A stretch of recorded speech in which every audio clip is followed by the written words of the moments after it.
Kalau soal ini sih masih mirip sama soal sebelumnya. Strategi pengerjaannya masih sama. Tapi bedanya kalau tadi kan balon udara naik, sekarang balon udara turun, boy. Nah, oh ya, by the way, gue sengaja ngasih soal, mungkin dua soal yang tipnya mirip banget, supaya benar-benar melekat di otak lo gitu. Soalnya kalau misalkan cuma satu soal doang, nanti memori lu bakal ketumpuk lagi. Nah, makanya gue ngasih beberapa soal yang setipe yang ya biar lu makin hatam lah, boy. Oke, jadi lanjut lagi. Jadi ada balon udara, dia bergerak turun dengan kecepatan tetap 10 meter per detik. Oke, ini tanahnya. Pada detik 0, sebuah batu dilemparkan dari balon itu. Oke. Nah, oke, siap. Kecepatan batu dilemparkan 5 meter per detik. Maksudnya ini 5 meter per detik dalam arah horizontalnya. Jadi bukan totalnya, tapi untuk komponen sumbu X-nya 5 meter per detik. Oke, nilai percepatan gravitasi sekian, sedangkan batu menumbuk tanah pada 4 detik. Oke. Ditanya tinggi balon di atas tanah saat batu menumbuk tanah. Oke. Kan dia menumbuk tanah saat waktu 4 detik. Dan masalah dia menumbuk tanah atau enggak itu kan semua tergantung pada kecepatan di arah sumbu Y, sedangkan kecepatan di arah sumbu X ini kita nggak peduli. Jadi ini sama aja kita bisa ngelihat sebagai sebuah batu yang dilempar dengan kecepatan awal 10 meter per detik. Kalau belum paham kenapa 10 meter per detik, ingat lihat nontonnya di video sebelumnya. 10 meter per detik, hanya yang ditanya kita nyari T-nya. Oke, karena dia gerak jatuh bebas, karena dia gerak jatuh bebas, aku lupa namanya. Pokoknya Vt sama dengan V0 plus Gt. Jadi dia searah dengan percepatan, jadi dia dipercepat.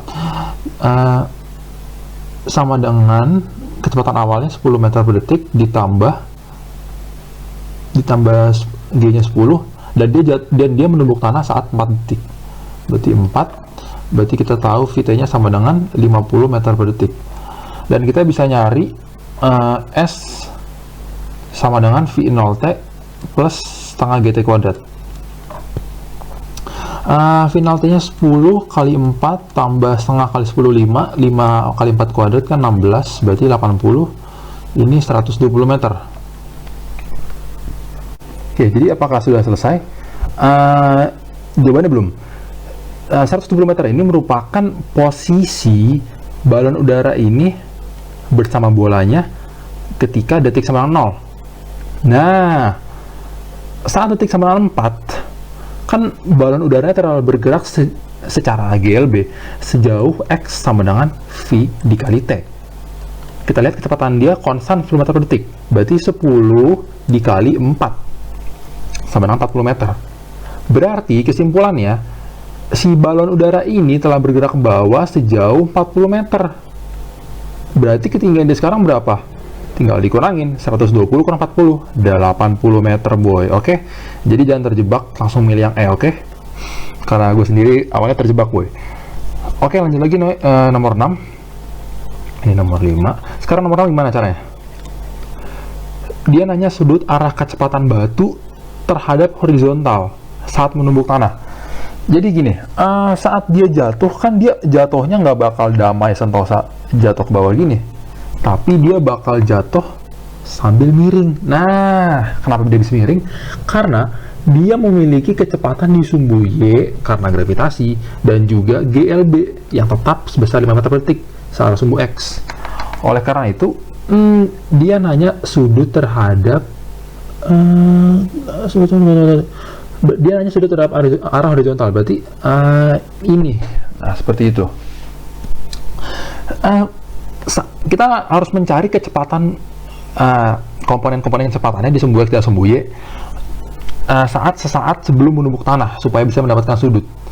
Kebetulan tadi kita udah nyari, ya kan? Kita udah nyari tadi nih Vt ini.